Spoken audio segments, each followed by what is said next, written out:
The autumn breeze carried the rumble of motorcycles through the quiet suburban streets of Virginia Beach. Tom Anderson, despite losing his sight 15 years ago, knew exactly what that sound meant.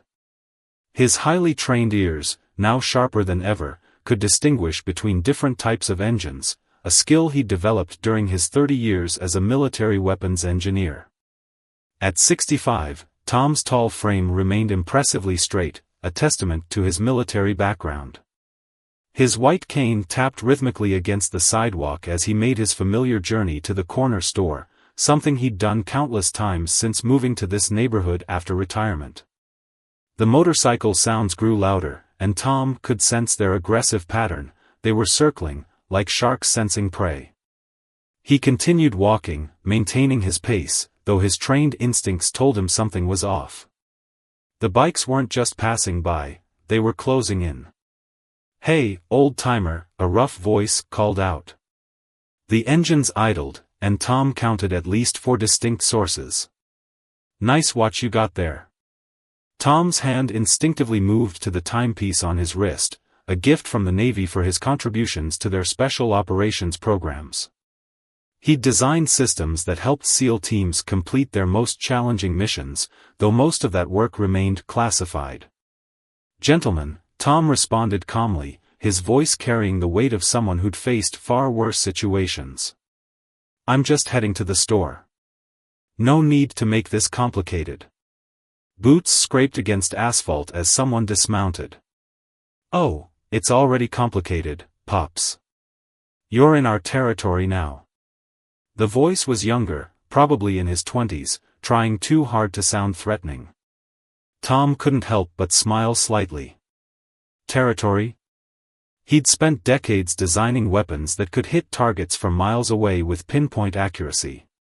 He'd worked alongside the most elite warriors in the world, learning their techniques, understanding their mindset. These young troublemakers had no idea what territory really meant. "Look, I can tell you're smart guys," Tom said, shifting his weight subtly into a more balanced stance, a movement so natural it went unnoticed. "You've probably noticed I'm blind. But have you noticed anything else? The military haircut? The way I stand? Maybe you should ask yourselves why a blind man walks these streets with such confidence." Another engine shut off. Tom heard whispers, uncertainty creeping into their bravado. His cane, which looked ordinary to most people, was actually a specialized tool he'd helped design. Made from advanced composites, it was lighter and stronger than standard canes, with properties that made it particularly useful in self-defense situations. "You trying to scare us, old man?" But the tough talk couldn't hide the hesitation in the leader's voice. "Not at all," Tom replied, his voice taking on a teaching tone he'd used countless times in military briefings. "I'm trying to educate you. You see, before I lost my sight, I spent 3 decades developing weapons for Navy SEALs. After I went blind, they kept me on because my other senses became even sharper.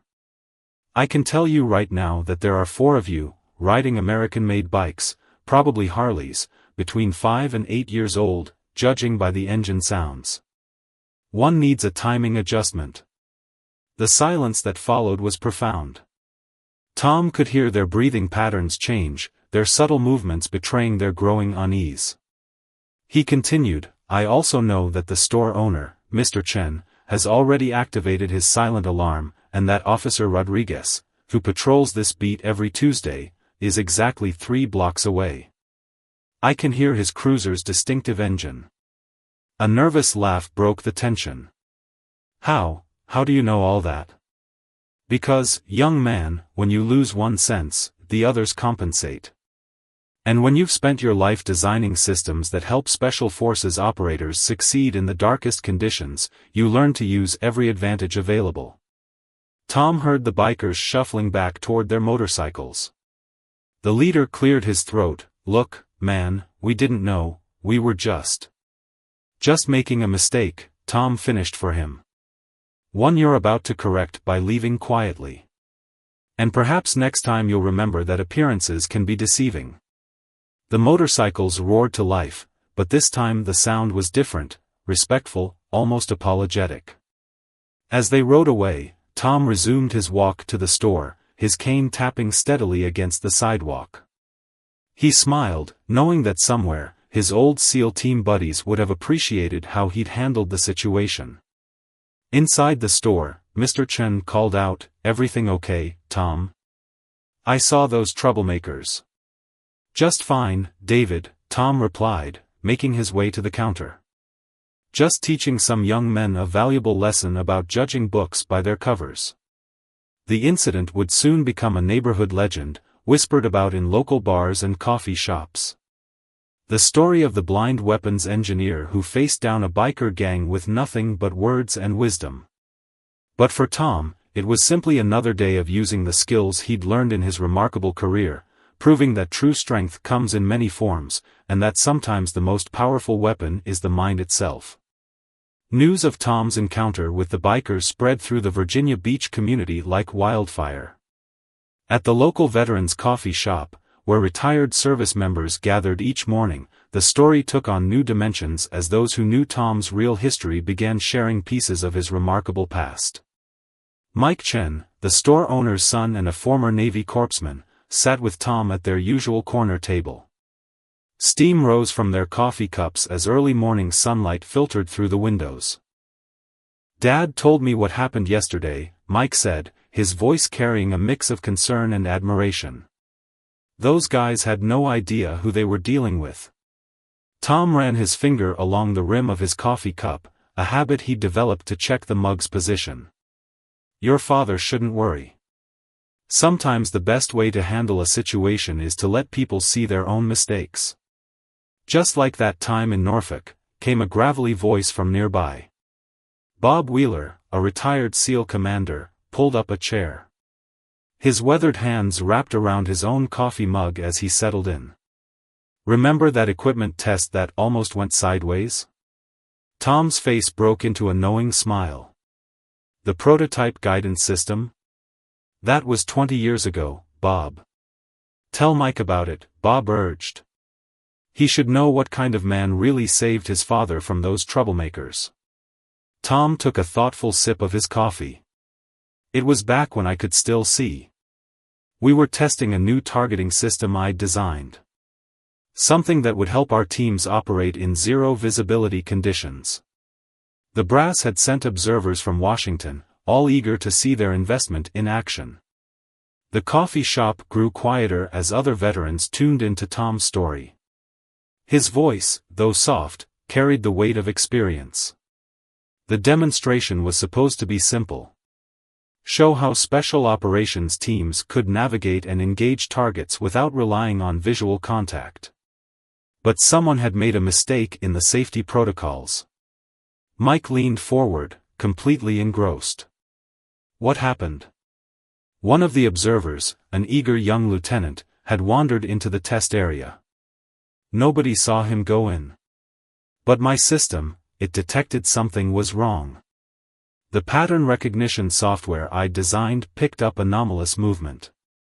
We stopped the test just seconds before it could have gone very wrong." Bob nodded solemnly. That lieutenant went on to become an admiral. Never forgot what he owed Tom. "The irony," Tom continued, his fingers absently tracing patterns on the table's surface, "is that incident got me thinking about non-visual detection systems. Started me down the path that became even more relevant after I lost my sight." The conversation was interrupted by the coffee shop's door chime. A young man in his 20s entered, his stance uncertain, eyes scanning the room nervously.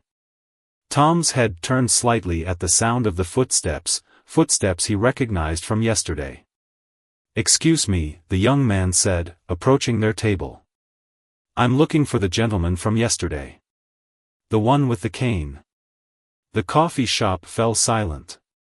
Several veterans straightened in their chairs, but Tom raised a hand to ease their concern. "I'm here. You sound like you've had some time to think."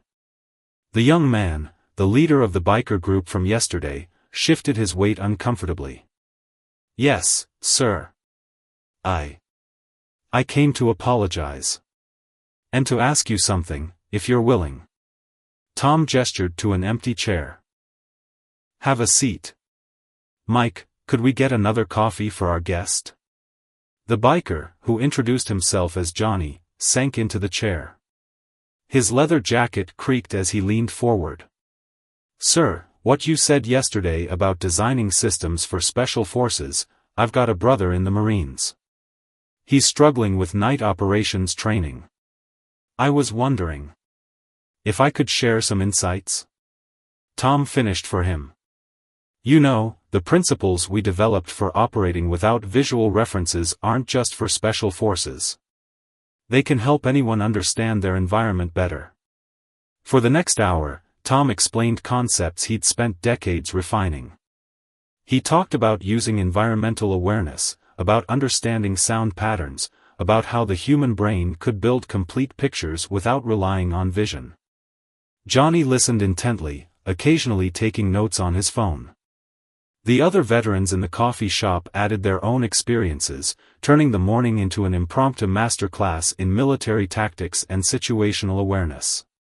What had started as an attempted intimidation just a day before had transformed into a bridge between generations of warriors. As the morning wore on, more regulars filtered into the coffee shop. Each new arrival added another layer to the story of Tom Anderson, the blind weapons engineer who'd never really stopped serving his country. They spoke of classified missions where his designs had saved lives, of training sessions where he'd taught elite operators to trust their other senses, of countless moments where his unique perspective had turned potential disasters into successes. But what struck Johnny most was how Tom had turned their confrontation into a teaching moment. You could have had us arrested yesterday, he said finally. Why didn't you? Tom's answer came with the wisdom of years, because sometimes the best weapon isn't a weapon at all. It's understanding yourself, your environment, and the people around you. That's what I tried to teach the SEALs, and it's what I'm still teaching today. As Johnny left the coffee shop that morning, he carried with him more than just tactical advice. He'd learned a lesson about judgment, about respect, and about the unexpected ways wisdom could be passed down through generations. The veterans watched him go, and Bob turned to Tom with a knowing smile. You're still teaching, old friend. Just in different ways now. Tom nodded, finishing his coffee. Every encounter is an opportunity, Bob. Sometimes the best victories are the ones where nobody gets hurt, and everybody learns something. The morning sun climbed higher over Virginia Beach, and life continued its steady rhythm. But in that coffee shop, among those who understood the true depth of service and sacrifice, Tom Anderson's legacy grew a little richer. Not just as the blind weapons engineer who'd faced down trouble with wisdom, but as a man who continued to find ways to serve and teach, turning potential conflicts into moments of understanding. The warm afternoon sun filtered through the windows of the local community center, where Tom Anderson found himself surrounded by an unexpected group of students. What had started as a chance encounter with Johnny, the reformed biker, had evolved into something much more meaningful. Word had spread through military families in the area about the blind weapons engineer who could teach their loved ones how to navigate challenging conditions. Today's class was special. Among the attendees were 3 veterans struggling with vision impairment, 2 active-duty Marines preparing for night operations training, and surprisingly, Johnny and his entire motorcycle club, who had transformed from potential troublemakers into eager students of situational awareness. Close your eyes, Tom instructed, his voice carrying the same authority it had during his years at the Naval Special Warfare Development Group. Now, tell me what you hear. The room fell silent except for the subtle sounds of breathing, the distant hum of air conditioning, and the occasional shuffle of feet against carpet. Tom moved through the space with practiced ease, his cane never touching the ground. The students, eyes closed, listened intently. There's someone walking in the hallway, one of the veterans said. Heavy boots, probably the security guard. Tom nodded approvingly. Good. What else? Air vent above us, slightly to the left, Johnny added. And someone's phone is on vibrate in their pocket, 3 o'clock position. Excellent, Tom said, a smile crossing his face. You're starting to understand that vision is just one way to map your environment. When I first lost my sight, I thought my career was over. Instead, it opened up a whole new way of understanding the world. He paused near a window, feeling the warmth on his face. I remember the first time I went back to work after losing my sight. The Navy wasn't sure what to do with me. 30 years of experience designing weapon systems, and suddenly everyone thought I was helpless. A young Marine raised his hand, then realizing Tom couldn't see it, spoke up. Sir, how did you convince them to keep you on? Tom's laugh was warm and genuine. I didn't have to. A SEAL team commander I'd worked with for years came to visit me in the hospital. He watched me navigate my room, identify people by their footsteps, and keep track of where everything was placed. He turned to his superiors and said, "This man just proved that you don't need eyes to understand your environment." Isn't that exactly what we need our operators to learn? The story resonated through the room. One of the vision-impaired veterans, who had been struggling with depression since his injury, leaned forward in his chair. So they let you continue developing systems? They did more than that, Tom replied, moving to the center of the room. They realized my situation gave me unique insights. Every challenge I faced in adapting to blindness became an opportunity to develop better systems for operating in low-visibility conditions. The questions I had to answer for myself, how to navigate spaces, how to identify threats, how to maintain situational awareness, these were the same questions our special operations teams needed to answer. Johnny, who had been quietly taking notes, spoke up. Like how you knew exactly how many of us there were that day, and what kinds of bikes we were riding. Exactly, Tom confirmed. Every vehicle has its own acoustic signature. Every person has a unique way of moving, breathing, shifting their weight. Once you learn to notice these things, you realize that vision is just one piece of a much larger puzzle. The afternoon session continued with practical exercises. Tom taught them how to use echolocation to identify walls and openings, how to recognize different materials by their sound signatures, and how to track multiple moving targets by sound alone. The motorcycle club members, with their intimate knowledge of engine sounds and road conditions, proved to be particularly apt students. As the class progressed, Tom shared more stories from his career, carefully edited to protect classified information, but rich with practical wisdom. He told them about the time he helped design a navigation system that allowed SEAL teams to move through pitch-black underwater caves, using principles he'd learned from his own daily experiences. The key, he explained, demonstrating a technique with his cane, is to stop thinking of darkness as a limitation. Think of it as a different kind of information. Every shadow, every sound, every change in air pressure tells you something about your environment. One of the vision-impaired veterans, who had been silent for most of the class, suddenly spoke up. I've been angry since my injury, he admitted. Feeling useless. But listening to you, watching you move through this room like you can see everything, it's changing how I think about my situation. Tom stopped beside the man's chair. When I first lost my sight, I thought everything that made me valuable was gone. But you know what I discovered? The same principles that helped me adapt to blindness made me better at my job. The systems I designed became more sophisticated because I understood, firsthand, how to operate without visual input. The lesson extended beyond its scheduled time, with no one wanting to leave. The motorcycle club members, who had once tried to intimidate Tom, now hung on his every word. They shared their own experiences about reading road conditions through their bike's vibrations and anticipating traffic patterns through sound. As the session wound down, Johnny approached Tom. Sir, my brother's unit is deploying soon. The things you've taught us, they could save lives. Tom placed a hand on Johnny's shoulder. That's why I do this. Every person who learns these skills becomes a link in a chain of knowledge. Your brother will share what you've taught him with his unit. They'll adapt it, improve it, pass it on. That's how we grow stronger as a community. The community center was quiet now, but the impact of Tom's teaching would ripple outward.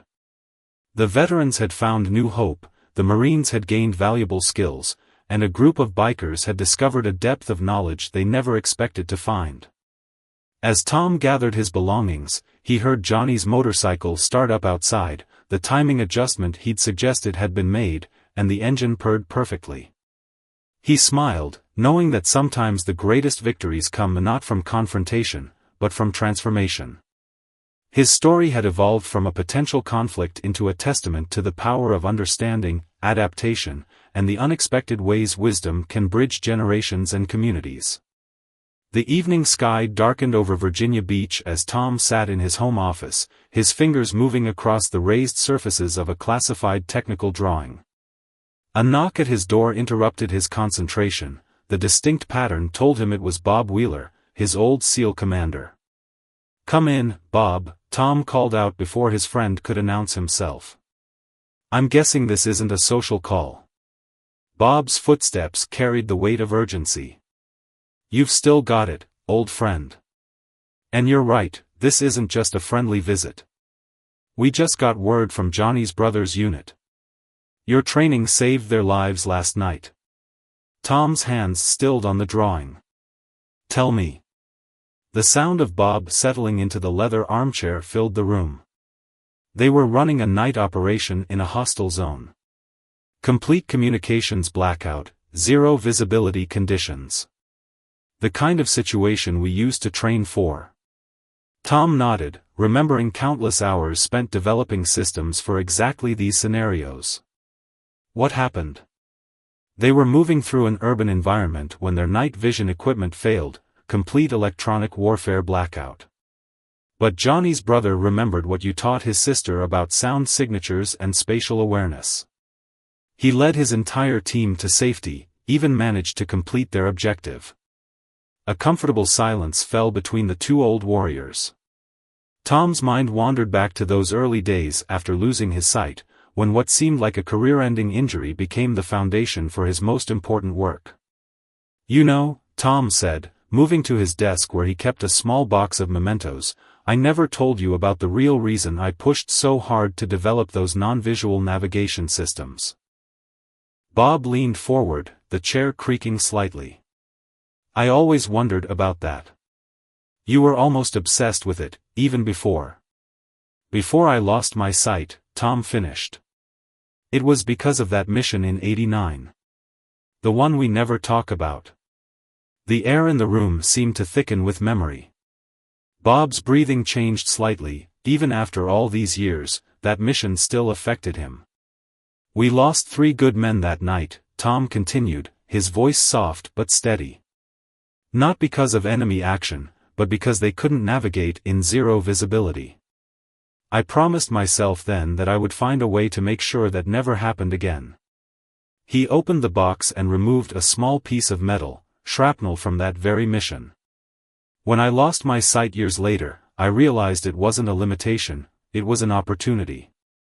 Who better to design systems for operating without vision than someone who had to do it every day?" Bob cleared his throat. "And now those systems, those techniques you developed, they're still saving lives. Johnny's brother's unit is proof of that." Their conversation was interrupted by another knock at the door, this one less confident, more hesitant. Tom recognized the pattern immediately. "That would be Johnny," he said, smiling. "Right on time for his evening lesson." Bob stood, his chair scraping softly against the hardwood floor. "You're still teaching? Even after hours?" "Every day," Tom replied, moving toward the door. "These kids, they remind me of our young operators. Eager to learn, ready to adapt. Johnny's been bringing different members of his motorcycle club each week. They're learning things they never knew they needed to know." Opening the door, Tom greeted Johnny and what sounded like 2 other people. The subtle scuff of motorcycle boots and the lingering scent of leather and engine oil told him these were new students. Sir, Johnny's voice carried a new respect, different from the nervous apology of weeks ago. I just got off the phone with my brother. He wanted me to thank you. Said what you taught us made all the difference. Tom gestured for them to enter. Come in. Bob, you might want to stay for this. These young men should hear about how these techniques were developed. For the next 2 hours, Tom's office became a classroom once again. Bob shared stories from their military days, carefully edited for security but rich with practical wisdom.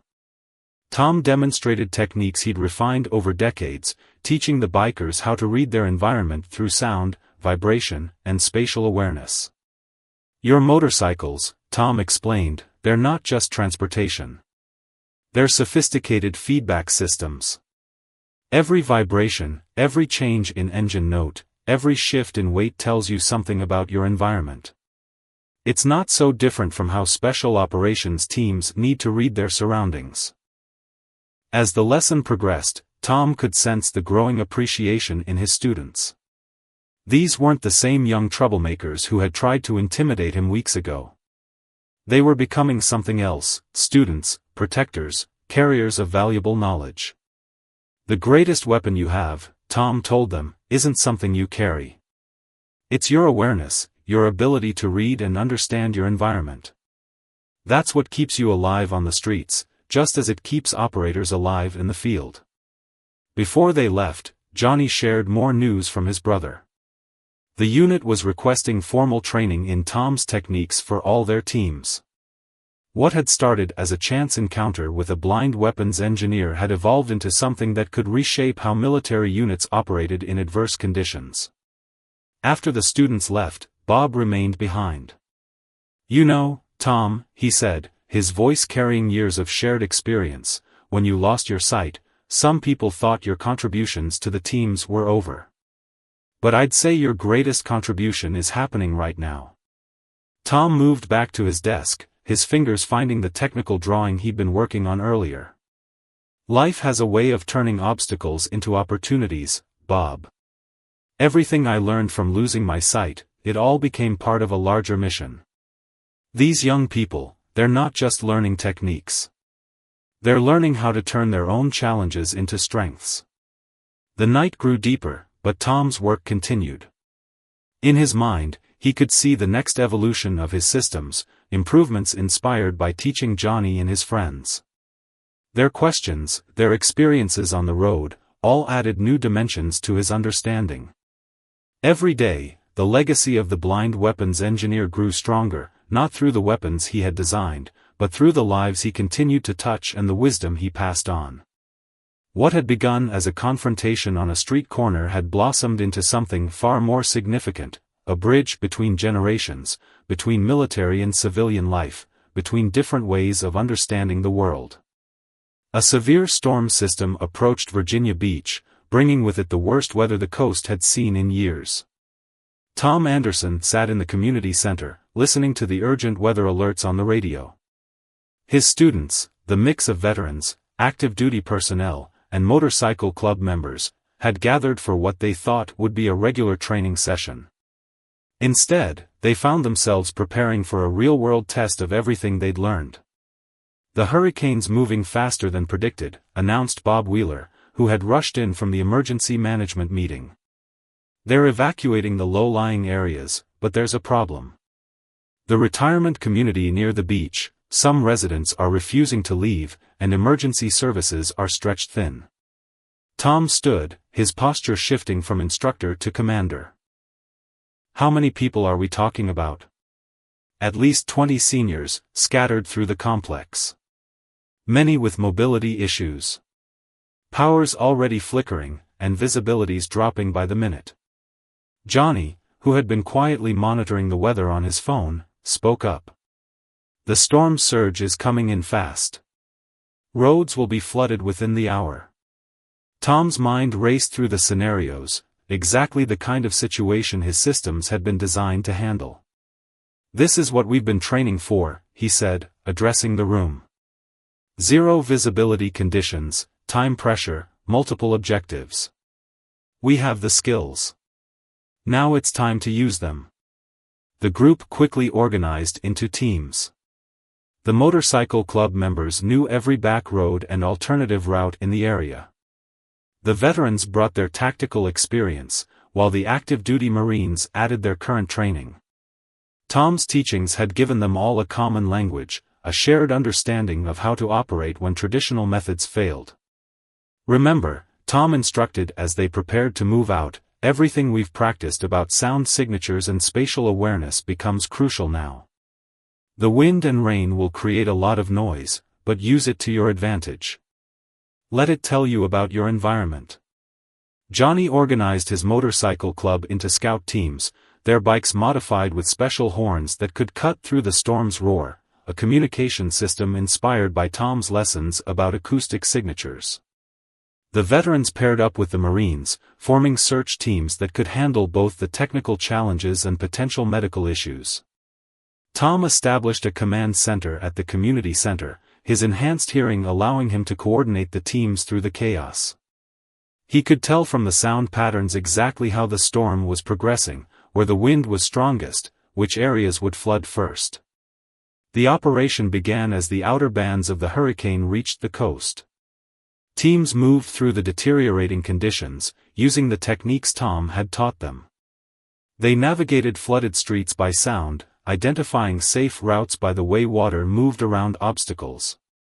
The motorcycle scouts used their engines vibrations to detect unsafe road surfaces, preventing potentially deadly accidents. In the retirement complex, the teams found exactly what they'd trained for. Complete power failure had left the buildings in darkness, but they moved through them with confidence, using echolocation and air pressure changes to map their surroundings. They located stranded residents, some of whom were initially reluctant to leave until they recognized Johnny and his friends, no longer seen as troublemakers, but as trusted members of the community. One team, led by a vision-impaired veteran who had taken Tom's classes, found 3 seniors trapped in a section of the building that was rapidly flooding. Using the techniques he'd learned for navigating without sight, he guided everyone to safety through completely dark corridors. At the command center, Tom tracked every team's progress, building a mental map of the operation. His years of experience designing systems for special operations came into play as he anticipated problems and redirected resources. When one route became impassable, he guided teams to alternatives, using his intimate knowledge of how sound and water flow could reveal safe passages. The storm intensified, but the rescue operation continued with mechanical precision.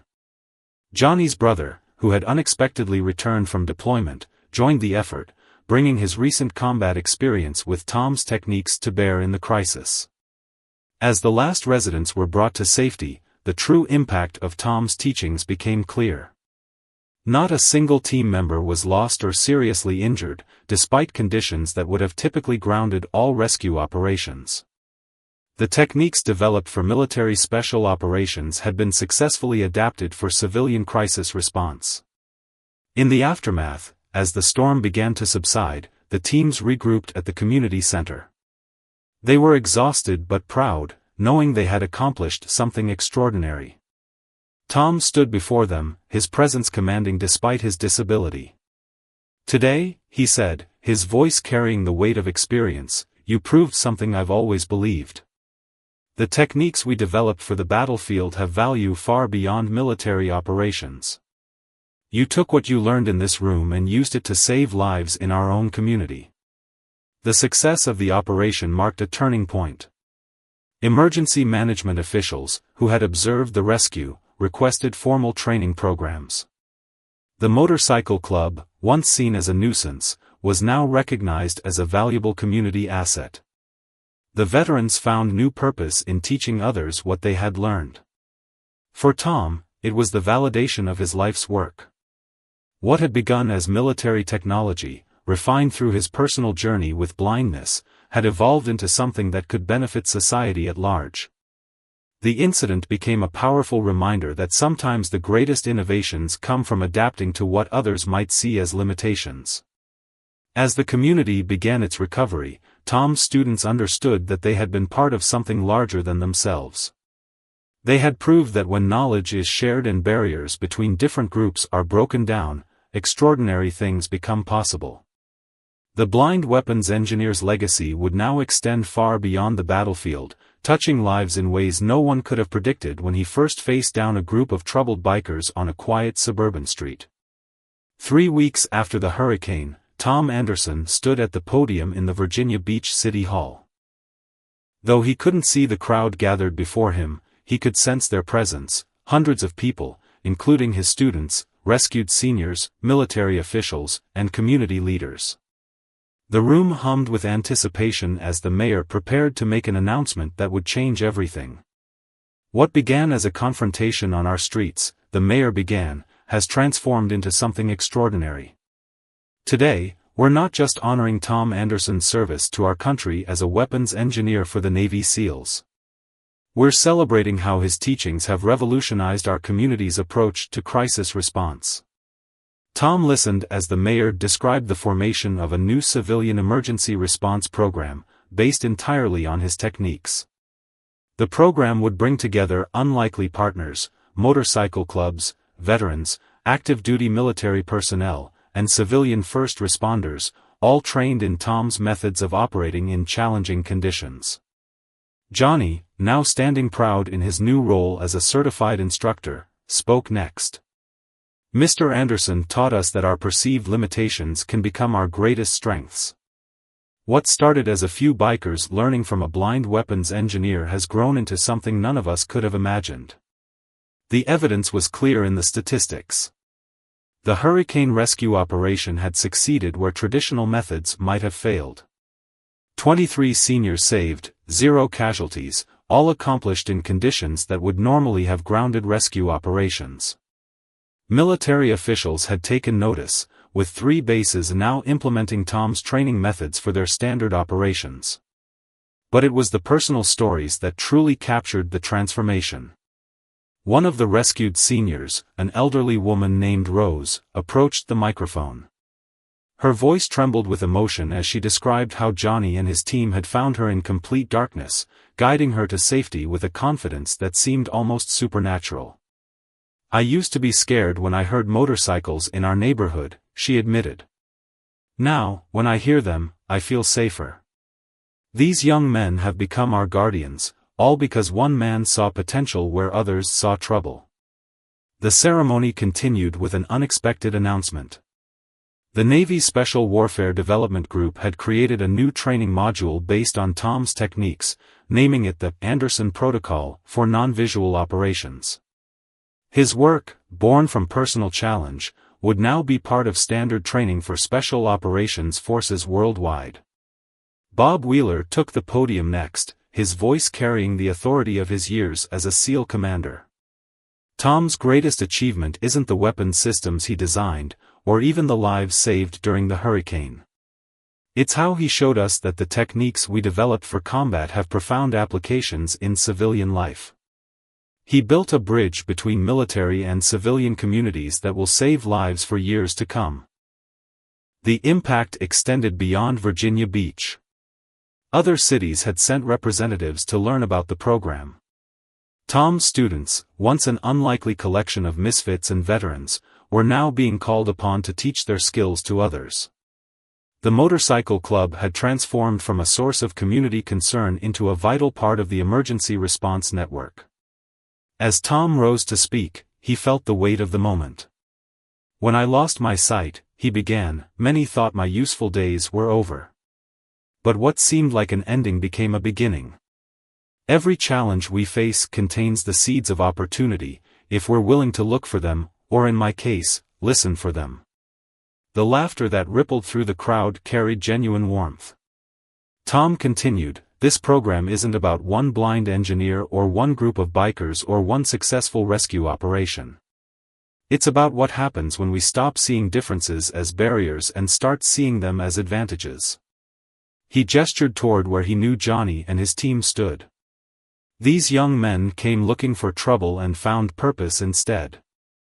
Our veterans discovered that their military skills had applications they never imagined. And I learned that sometimes the best way to serve isn't by designing weapons, but by teaching others to see the world differently. The ceremony concluded with the official launching of the Anderson Institute for Non-Visual Operations, a training center that would serve both military and civilian needs. The facility would ensure that Tom's legacy continued, teaching future generations how to turn limitations into advantages. As the crowd dispersed, Tom stood with Bob and Johnny, reflecting on the journey that had brought them here. From a tense confrontation on a quiet street to a program that would save countless lives, it was a reminder that the greatest changes often come from the most unexpected beginnings. "You know," Johnny said, his voice carrying the confidence of a man who had found his calling, "I never thought I'd say this, but that day we tried to mess with you was the best mistake I ever made." Tom smiled, hearing in Johnny's voice the echo of all the lives that had been changed.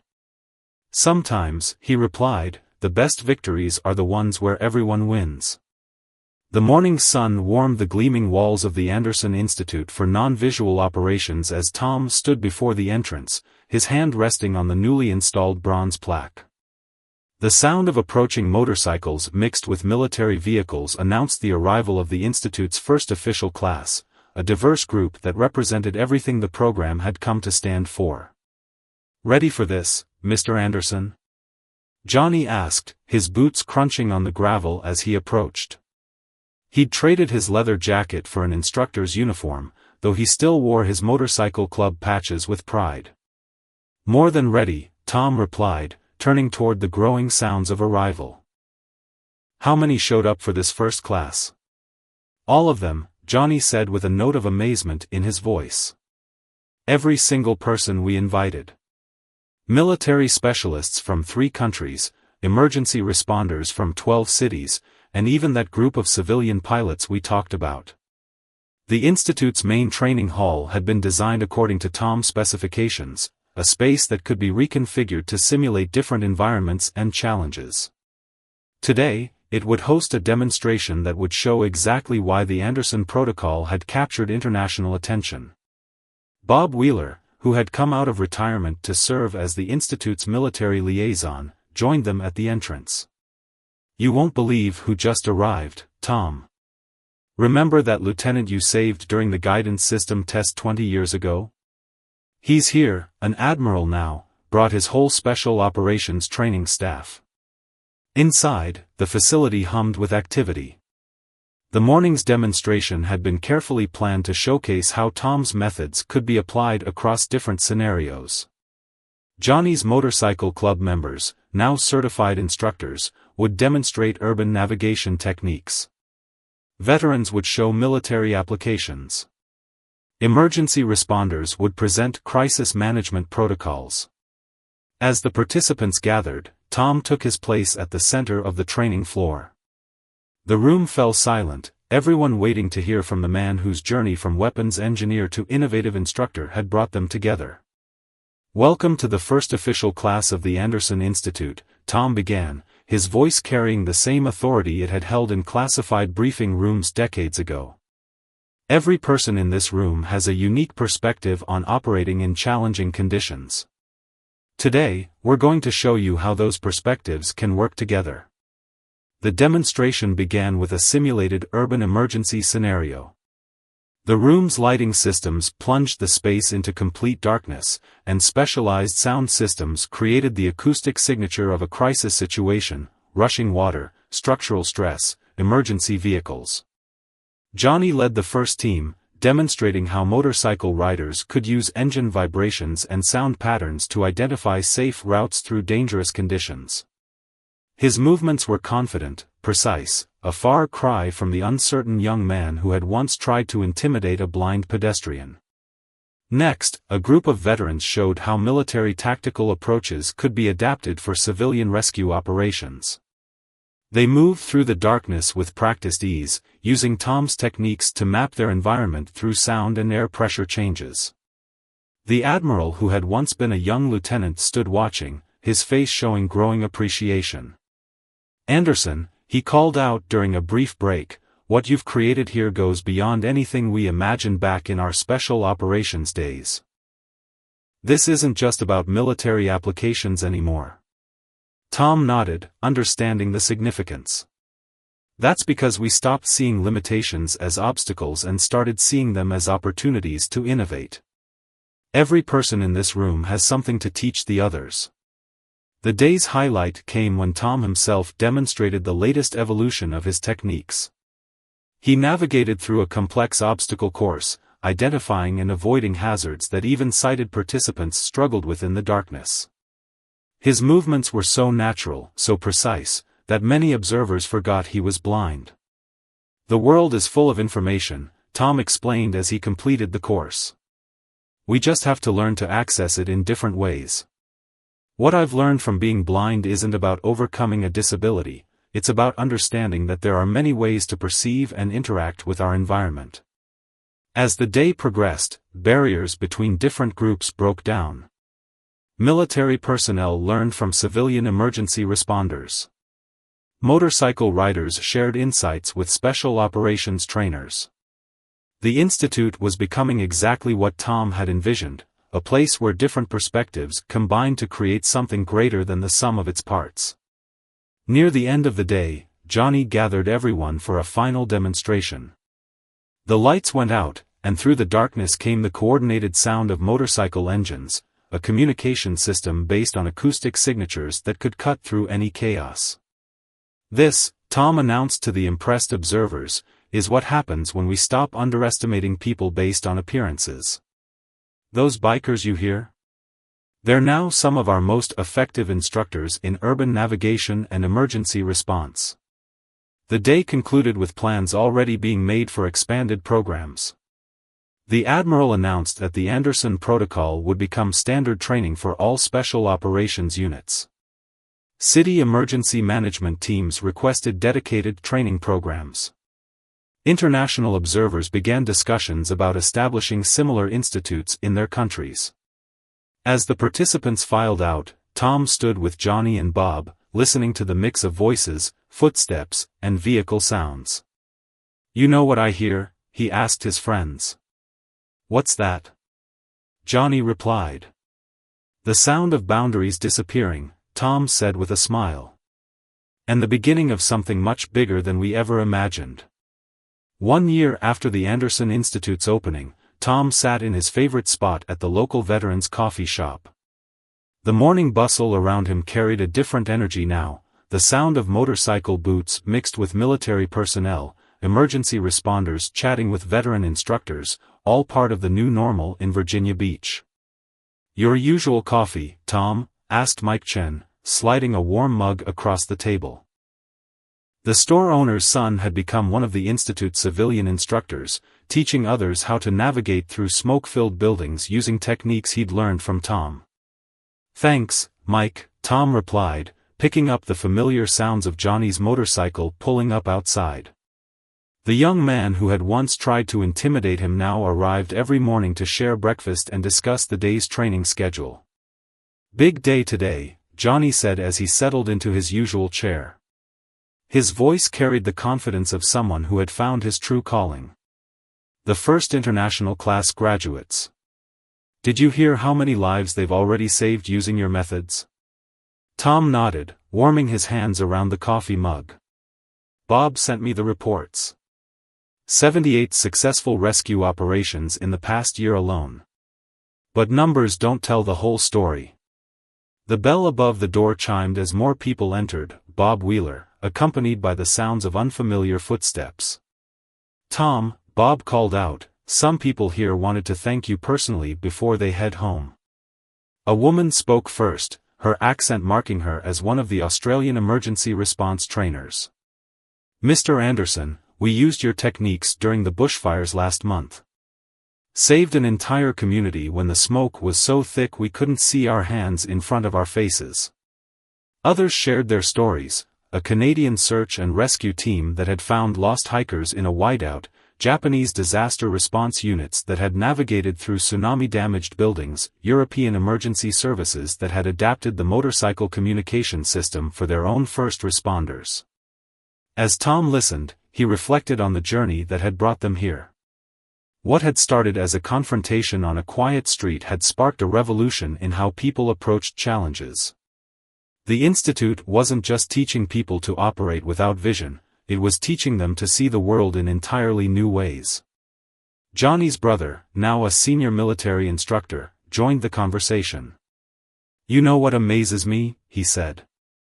"How something that started with helping special operations teams has ended up helping so many ordinary people. Last week, we had a group of visually impaired teenagers come through for training. Watching them learn to navigate with confidence, that was something special." Tom smiled, remembering his own journey. "That's because we stopped thinking about limitations and started focusing on possibilities. Every person who comes through those doors has something to teach as well as learn." The coffee shop had become more than just a meeting place, it was where the Institute's philosophy took root in daily life. Here, the boundaries between military and civilian, between different nationalities and backgrounds, simply dissolved. "Tell them about the new program, Tom," Bob urged, the excitement clear in his voice. Tom set down his coffee. "We're expanding the Institute's mission. Starting next month, we're opening a center specifically for children, teaching them from an early age that different doesn't mean disabled. That what others might see as limitations can become strengths." The announcement was met with enthusiastic responses. The Institute had already transformed how emergency services operated worldwide, how military units approached challenging conditions, and how communities responded to crises. Now it would shape the next generation's understanding of human potential.